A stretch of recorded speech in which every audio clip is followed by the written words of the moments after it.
Hello and welcome to the NEA Big Read, Central Florida. My name is Shannon Lindsay and I'm the UCF Art Gallery Director and one of the organizers for the NEA Big Read, Central Florida, an initiative of the National Endowment for the Arts in partnership with Arts Midwest.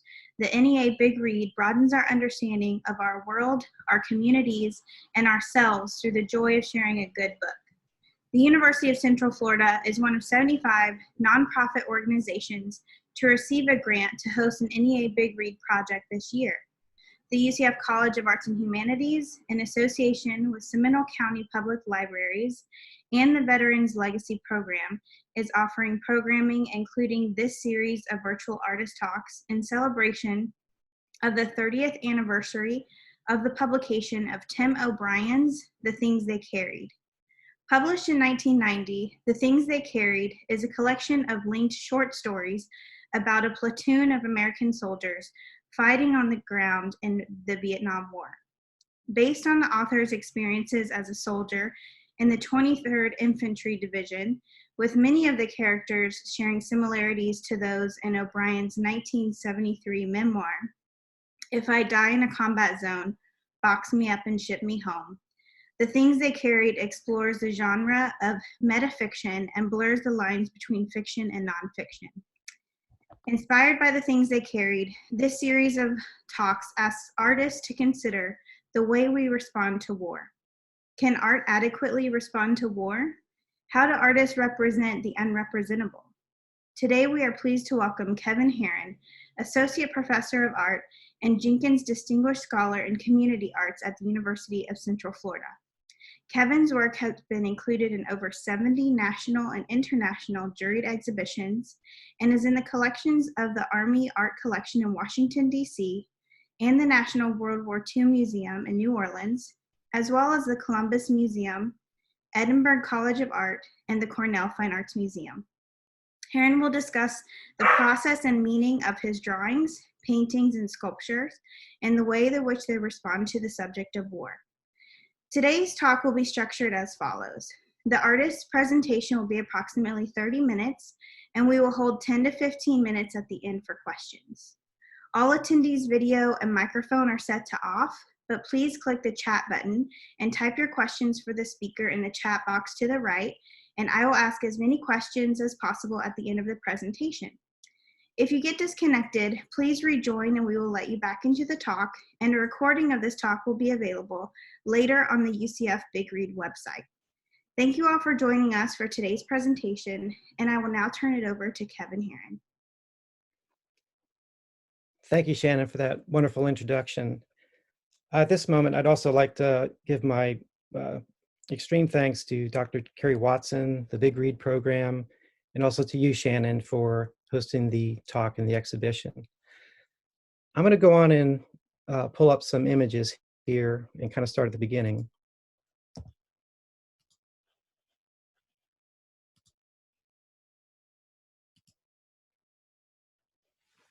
I guess I would say from the outset that my work comes from a very personal nature. It's also informed by just a lifetime of watching Army films on TV and reading books about it, but probably most of all family members who've been in various wars, going back to World War II. And that's this first image. This is my mom and dad, circa about 1945. They've just come home and they've gotten married. And, you know, I grew up listening to my father talking about his different activities in North Africa and going up Italy, who I'll show an image by now. And speaking of my father, I grew up with this image in the house. It's done by an anonymous artist somewhere in North Africa. And I respond to the just absurdity of the cartoon image of my father with the very serious hardware included, this artillery piece and a box of ammo in this desert landscape. I don't know that stylistically it's influenced me, but just having this around, knowing that this did happen before I was born, and it just really influenced me ever since I was a kid. This is another image. It's dated June 1945. That's my mom sitting on a Jeep. It may be hard to read, but it says the Harans just married on the front windshield. And again, she as well was an Army nurse. She was at the Battle of Anzio on the beachhead there, where the hospital tents were being strafed and bombed by German bombers. And she didn't speak almost at all about any of her experiences. She was very quiet and very reserved, and really just kind of spent her time raising a family. This is one of my older brothers, Eugene Haran. He served in Vietnam in the Air Force. He was probably 20 in the image on the left, very serious looking fellow. And here he is, a recent picture on the right at a small museum, actually near UCF. It's the Larry E. Smedley National Vietnam Museum. And it's literally a stone's throw from the university. And my brother Gene is just a wealth of information about Vietnam and the history of it, and certainly, sharing very willingly his experiences, especially as my brothers and I grew older. In the late 90s, I found this kind of unwanted box of photos. These are photos that never ended up in a family album, and they show training exercises in the early 40s at Fort Sill, Oklahoma. My father is in the center firing this artillery piece with a crew of other fellow soldiers. And there were probably about 40, 50 of these, almost like game film photos, you might say, where I imagine they were looking at sort of how they were operating the piece. And again, I think I saw one or two as a kid, but in my early 30s, I found that they were just so compelling, just this kind of choreography that's frozen in the moment. The lighting, the frozen action, the different poses is almost kind of classical in a way. So what I did, just kind of with little thought, I just started doing watercolors based on this series of photos that I found. So I picked what I thought were the most interesting ones compositionally, like this. We've got this literal still life in the front of these discarded shell casings. You've got the various actions of the men in the foreground and the background. This is a monochrome watercolor. Since I'm right-handed, I basically would do them from top left to bottom right. And I also liked how my father, who's again firing the gun, is literally kind of fused to this machine in this act of firing this weapon. So I did a number of these just straight up watercolors, very realistic. Again, the space I found very compelling. In this case, the dust is being kicked up by the gun, which has just fired. You can see the spent shell casing in midair to the lower left of my father's leg. His arms are blurred out. And also, he was about my age at the time. I was, I think, 31, and I think my dad was about that age. So just the sort of disconnect with myself as a artist, teaching at a university against my father, who was out, in war, was really just, it did a number on my brain, you might say. So I've since explored a lot of war imagery in different media, paintings like this, which is on wood, combining elements of the history of art, where you have this kind of still life in the corner up against this imaginary battlefield. I admit that the paintings at Pompeii, the Roman works, are certainly an influence, except I'm adding an element of maybe a surreal quality where it's sitting quietly in front of this chaotic landscape. So I did a bunch of these, again, more imaginary kind of battle scenes. There are some references to some models that one of my brothers had given to me, where I could actually light them and paint from life, and then invent other elements like the parachutist coming in from the sky. Just again, referencing John Wayne films and Saving Private Ryan, and just trying to use all these influences and pulling it all together in an image where it could be real or it could be invented. It's very loosely painted against the relative realism of the lit up tanks from the firing. I visited at the time, the new World War II memorial in Washington, and I was struck by the austerity of it and the minimalism of it. And I came back and basically started this series of imaginary war memorials. And if you've seen some images or been to any in Europe, sometimes they'll just prop a broken gun or a busted up tank on a pedestal where they were maybe just discarded and left in the battlefield. So these, again, this one particularly references those photos that I found, along with this kind of tradition of putting things on pedestals. I freely invented backgrounds and actions happening around these things. This one is kind of classical looking, like a broken sculpture.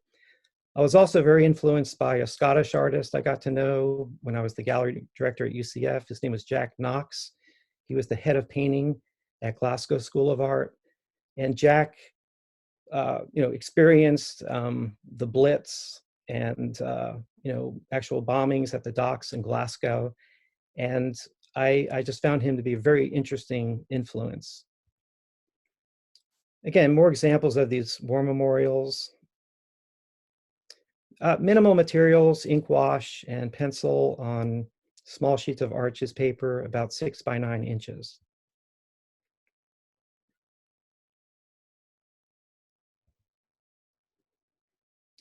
This one is imaginary. It's a sort of reminder of maybe the threat of germ warfare with this kind of imaginary amoeba looming over us.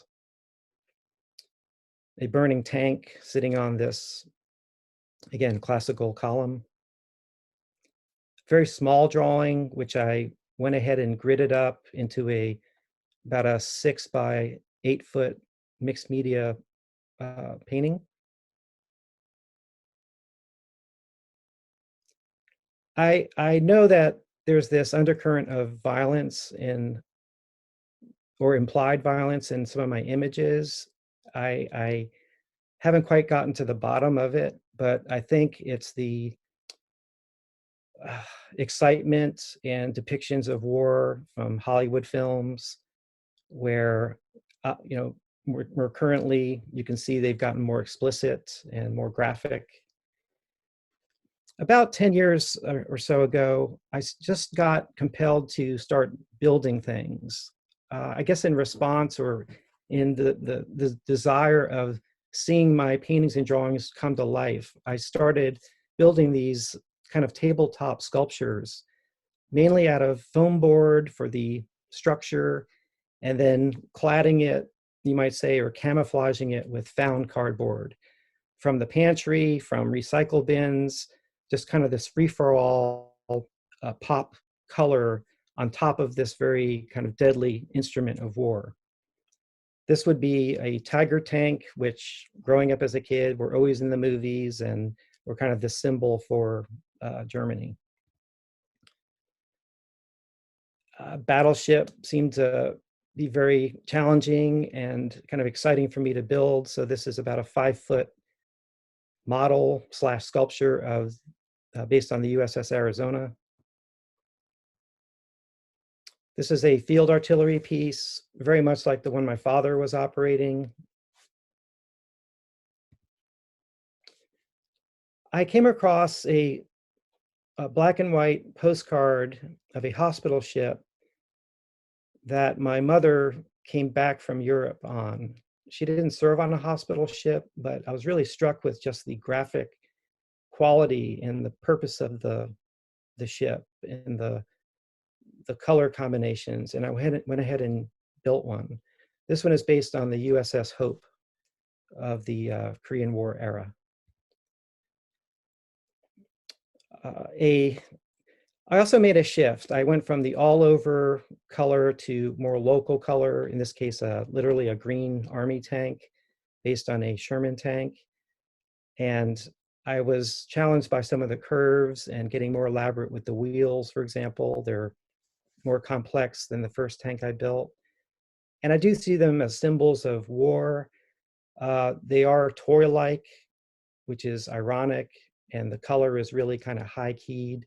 So I am interested in those juxtapositions of kind of the seriousness and the purpose of something like this, but handling it in almost like a playful way. This just gives you an idea of the scale of it. The tank's about 3 feet long next to the larger drawing behind it. This is at City Hall in downtown Orlando. My sources just sometimes pop up. This is actually just a still from the credits from the TV show MASH of this ambulance going by. I also started thinking about my uncle Aiden, who was a medic in World War II, and just a great source of all kinds of wild stories. And again, something I'm trying to reckon with is how these men survived and talked about these things, and in some cases with a lot of humor. And and I'm like, how can you possibly feel that way? So I went ahead and built an ambulance. And there's another view of it. Again, in this case, I'm being faithful to the local colors, the Red Cross and the White Star and whatnot. This just gives you an idea of the process. Very simple armature, simple framework, all based on small models that I've gotten. In this case, this is a half track from World War II.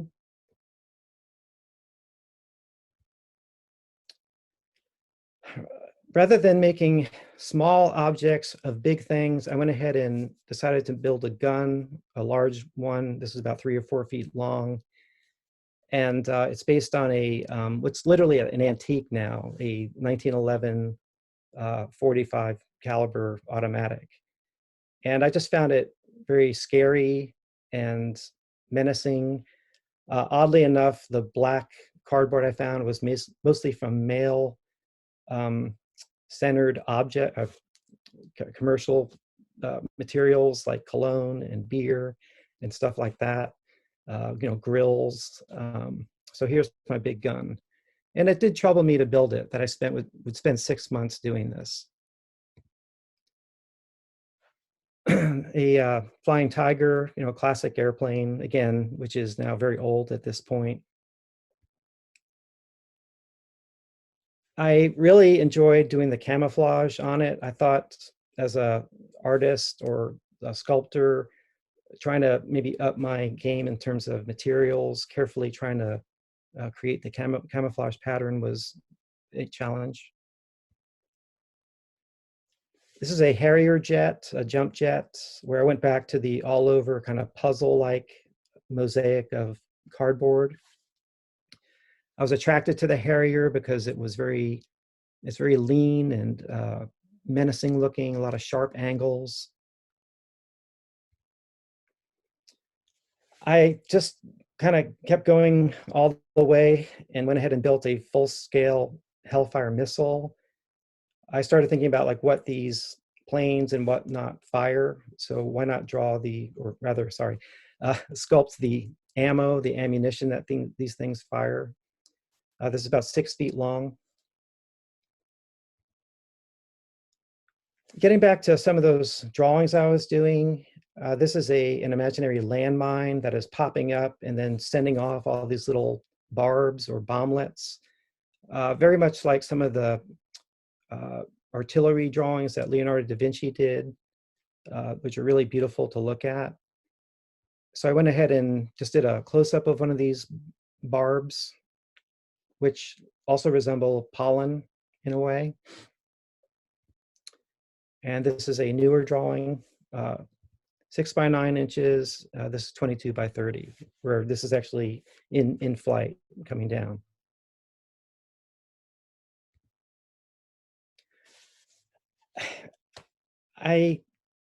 It bothers me that I made this, but I went ahead and did it. I wanted to see it. It's a scale, 2-scale nuclear bomb that is very old at this time. It's from the 1960s. And I just saw this, quick article on CNN that was discussing these small-scale weapons that were designed and actually fielded out in Europe in the 60s to fend off Russian tanks. And what the article was about was how ultimately it was found that they would have caused World War III if we used them, because the Russians would have responded. And I just thought that was so absurd and insane and horrific.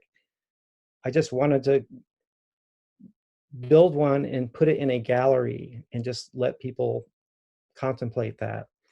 I was going to cover it in the cardboard like you've seen in the other pieces, but I think I was just running short on time, so I went ahead and just painted it. It's got six or eight coats of India ink, which came out to this very glossy jet black that I just seemed kind of worked. So there it is. It's a nuclear bomb in a gallery. And I've since done drawings of something like it. And this one could be either, we could be laying on the ground, it could be coming down on us, we could be on the plane, or we could be above it watching it come in. I was being just very kind of loose and abstract with the space. Here's another view of it, sort of just twirling down to the ground, you might say. And that would be the result.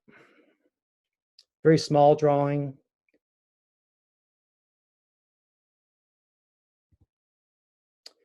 I've not shown these drawings. I did a whole series. I know the subject or the show is centered around the Tim O'Brien book, but years ago I read the James Dickey book To the White Sea, which depicts a gunner on a bomber that's shot down over Tokyo during the firebombing of that city. And I just started doing a drawing per page. So I got about halfway through the book. I just thought I would include these. I do want to revisit them, but there's a scene where the B-29 is shot down and this particular character survives. And he ends up in the middle of the city that is basically an inferno. So this is, again, a project that is out there, and I would like to revisit it. So I'm going to close with just a conversation about my oldest brother, Sean, who passed away a couple of years ago. He was, as you can tell, he was in the Air Force in Vietnam as well, along with my brother, Gene. This photo is from the late 60s. My twin brother and I were 3 or 4, and Sean had come home, and we didn't know who this guy was. We had no clue who these older brothers, they would show up and we were told to not wake them up. That was the big rule. Do not wake up Sean or Gene. Well, Sean was a flight engineer on these big cargo planes, the C-130s, the Hercules, as well as other tactical aircraft, I understand. And for years, we knew that Sean had been awarded various medals and whatnot. And one is the Distinguished Flying Cross, which finally the story emerged that he was on one of these PSYOPs missions, you might say, where the plane would take off from Thailand, rather, and fly over Laos and drop thousands, millions of these leaflets over the Ho Chi Minh Trail. And there were all kinds of leaflets that gave different instructions. Some were to civilians to clear out, or to maybe help welcome US servicemen if they showed up.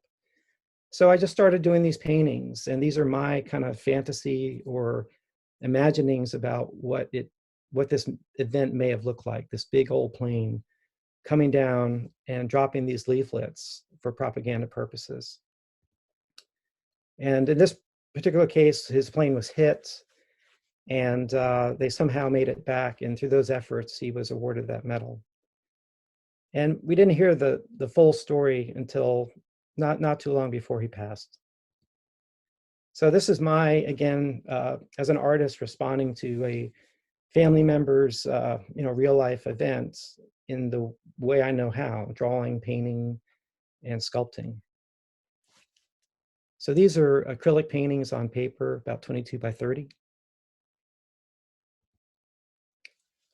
In the 90s, Sean was in the air reserves, I believe, and he was sent to Sarajevo to participate in this humanitarian mission where the city was cut off, and these planes had to make these very daring airdrops of various equipment, supplies, food, and he was on there, and I think he was in his 40s or 50s at the time.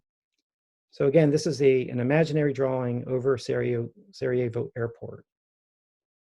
They're not bombs being dropped, they're crates of food and things like that. So currently, this is a piece on building. You can see it's in progress, but it's a big sculpture of one of these Hercules airplanes, which I really, I think you don't really see, they're not popular in a way. They're sort of the workhorse of the Army and the Air Force and the military. But it's almost like a portrait of my brother, oddly. And it's about 6.5 feet wide, and it's made out of the same materials I described. So I just wanted to close with a current project that is very close to being done. And if anything, it just shows some of the process of how I build these sculptures. So I'd like to close with that. And again, thank you all for joining me, and I'm happy to field some questions. Thank you so much, Kevin. We really appreciate you taking the time to share your work and give us some process images of your latest work. I think that's really exciting. I do have a couple questions from our audience, and as I'm asking these questions, if anybody else wants to add any questions into the chat box, I'm happy to ask them on your behalf. Our first question is from Carrie Watson, and she says, I know you have read the book, The Things They Carried, which I think really relates to your work in the sense that both offer a meta-narrative on art and war. Can you comment on how you see your work in relation to the book? Well, I think his book is fiction, but the author admits that a lot of these things probably certainly did happen. And I know there's one chapter about, how can you tell if it's a true war story? Some things seem so just over the top and just surreal that and kind of just random that they must be true. It's almost like I guess what I would say is I am responding to things that did happen, people I do know, but I'm not just, I guess, drawing or painting portraits. I'm approaching it from a more oblique angle, creating these objects or images to meditate on that, for the most part, are my take on certain things. Great. And I think along those same lines leads to the next question, which is, to what extent do you think your work is a therapeutic process, a way of emotionally responding to war and its impact on your family? It certainly is. I'll be honest with you. I get hit with these. I just tell myself I've got to make this thing, and I want to see it. And it might take, regarding the sculptures, it might take months, and the drawings are a lot shorter. But it's this necessity to see a visual record, and the fact that they do relate. Certainly in the back of my mind, I always wonder what my family will think. And I can't predict that. In fact, when I was showing my brothers some of these images, I almost thought, uh, like with the sculpture, that some of them almost kind of, maybe I would think they would think they were silly or maybe even disrespectful. And so there is that part of me where I get concerned about what veterans or people who've seen it and done it would think about an artist doing these things as like a spectator. Sure, they're very. I spend hours just pouring effort into my work, and I certainly benefit from that. And the thought that they're going to be put out there for people who don't know me to kind of see and judge is a bit of a thrill too, because I can't predict that. And people, I had a student who saw that flying tiger plane with the shark face on it. And her question was, she said, "Why does that plane have a face on it?" And I was like, the question was so sort of basic and raw. I was happy to answer it, that there's this whole tradition of nose art, and trained artists actually sometimes painted on these planes, in the Second World War. So I guess there's this kind of educational aspect to it as well. Great, thank you so much. And I think connecting to what you just mentioned about kind of process and the investment that you have in making this work, it brings up a couple of these questions I'll just kind of combine from our viewers. One is, what is the most difficult sculpture that you have built, either emotionally or physically difficult? And then which was the most rewarding piece that you've made? I think building that giant handgun was very disturbing. And I had a colleague actually say, I can't imagine you building this thing in your home with a 2-year-old running around. And I kind of did a double back, and I was like, for double take, I was like, yeah, that is kind of strange and weird. But the fact that I would devote months to building this giant weapon is, something I still think about. I think the hardest one I built is uh, probably that Harrier jet, because it's all curves. There's little straight line in it. So technically, curves are a lot harder to deal with. Thank you so much. The next question we have is, if you didn't work from battle and war scenes, what would your work concentrate on? Well, I'm leaving I'm leaving out a whole body of work, which is, I would say, an extension of this, which are these UFOs, which are kind of mechanical in nature, and they move or fly. And so there's a set of those drawings. I would really like to somehow make a body of work about my mother's experience that may not have any of that sort of uh, violence, you might say, but I've not found the means to do that.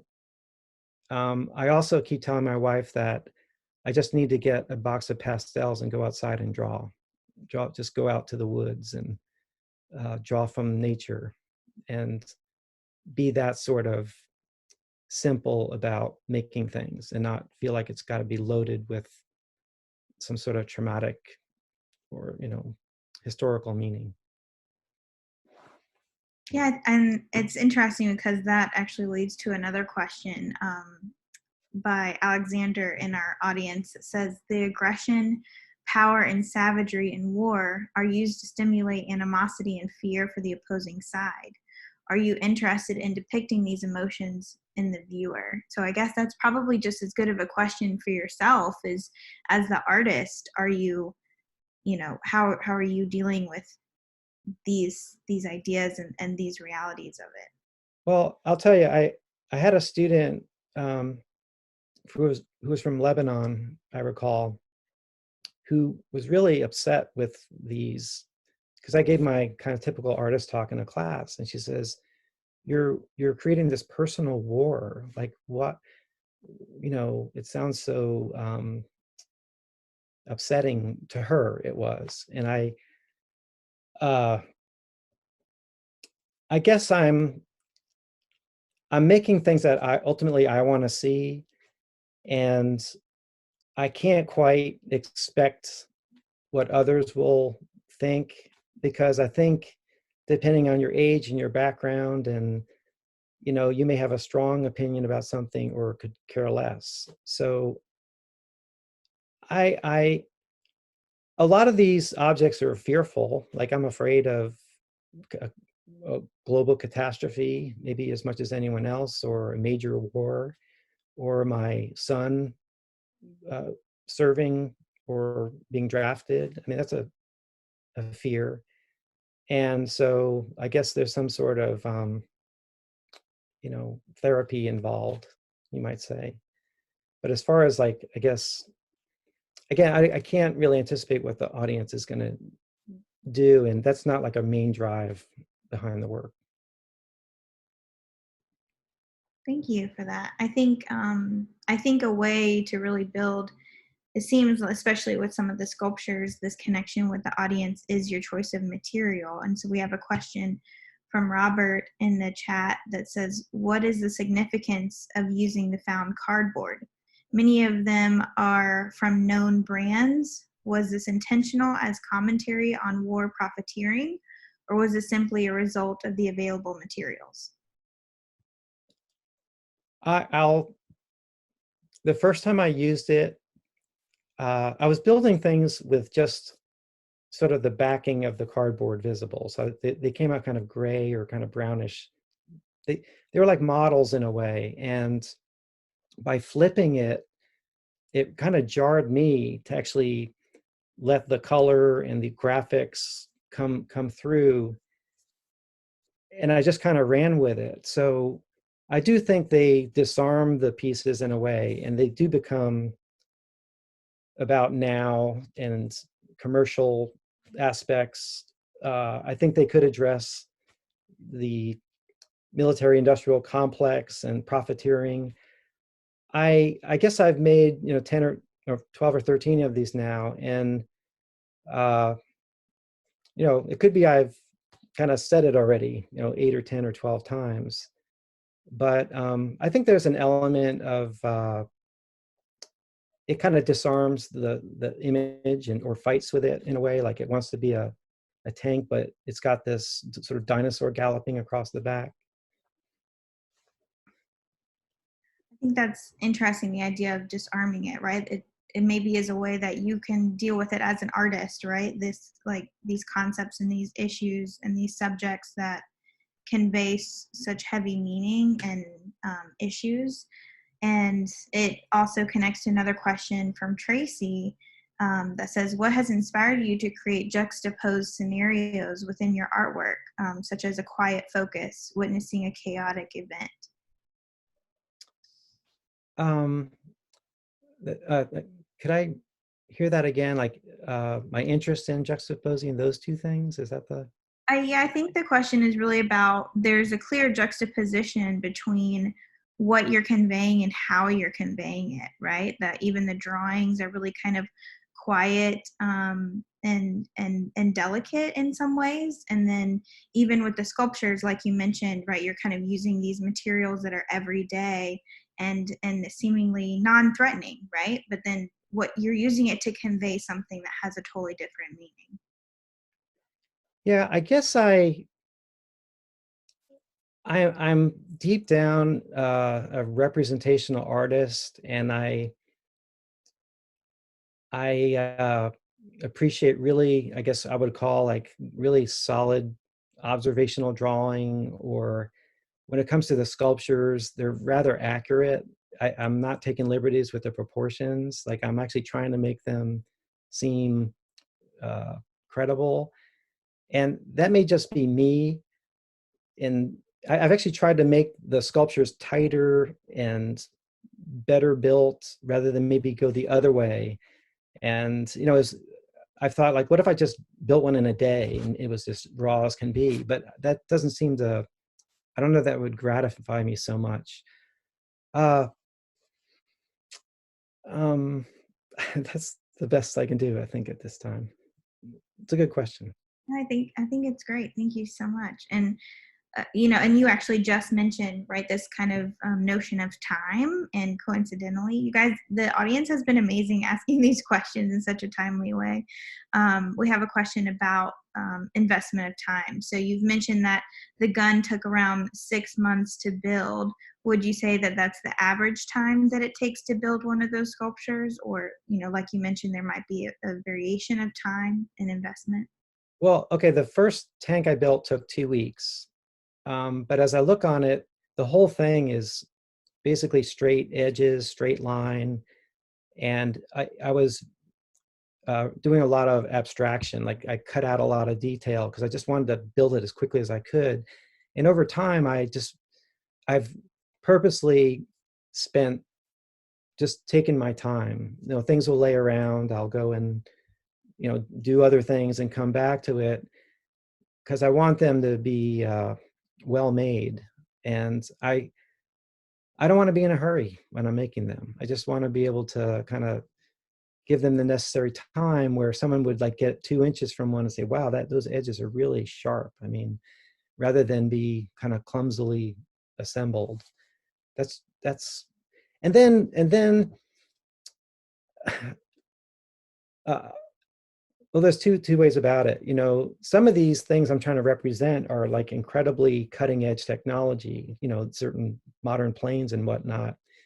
And my pieces are very clunky compared to like those, the uh, materials and whatnot. But you look at some of the other sort of like the planes they use for the D-Day, paratroopers. They slogged on the stripes on the wings. Some of the camouflage is done quickly. So there's a real kind of the stuff had to get done, right? There was an urgency to it. So I don't know, it's that sort of aesthetic I'm pursuing. And right now I'm trying to, I guess, make things really well, things that will kind of stand up. And whether someone like cared about it or not, they'd look at either the drawing or the sculpture and say, gosh, somebody really cared a lot about making this thing. Yeah, I think that's really interesting in terms of thinking about how it's going to be perceived, you know, even later. And I think we have time for one more question from the audience, which I think connects to what you were just saying. From Margaret, it says, in 50 years or more from now, what might an artist find visually worthy as subject matter from contemporary war? Gosh, I think the remoteness at which we can kill people, just the idea that the people pushing the buttons can suffer PTSD as if they were in the plane or on the ground shooting somebody. I think that's sort of it sounds corny, but there's an old Star Trek where people are marching into these disintegration chambers because they've boiled down the wars into these calculated fake battles, and X amount of people die. So they just walk in and they are just sort of done away with. And we're not far from that, where the lethality of what we've got out there is it's been so perfected, it's obscene. And I think 50 years from now, it'll be even more so, even more, I don't removed. Where you used to have to stab someone on a battlefield with a bayonet, you just take them out from a drone. Yeah, I think the realities are so much more complex than so many of us are even aware. And I think your work is really instrumental and important in not only dealing with objects associated with war, but you know, facilitating these kind of conversations and dialogues around how we're navigating these complexities, socially, politically, and economically. So I want to thank you so much for taking the time to share your work with everybody virtually. And I also want to thank the audience. I think our numbers, we had almost about 47 was my last number I saw. So thank you all so much for coming in and joining us today and asking your questions in the chat box. And I do want to make a note that we will be back again next Thursday with another artist talk by Jave Yoshimoto. And please visit the UCF Big Read website for more details. And thank you again so much, Kevin, and have a great day, everyone. Yeah, thank you all.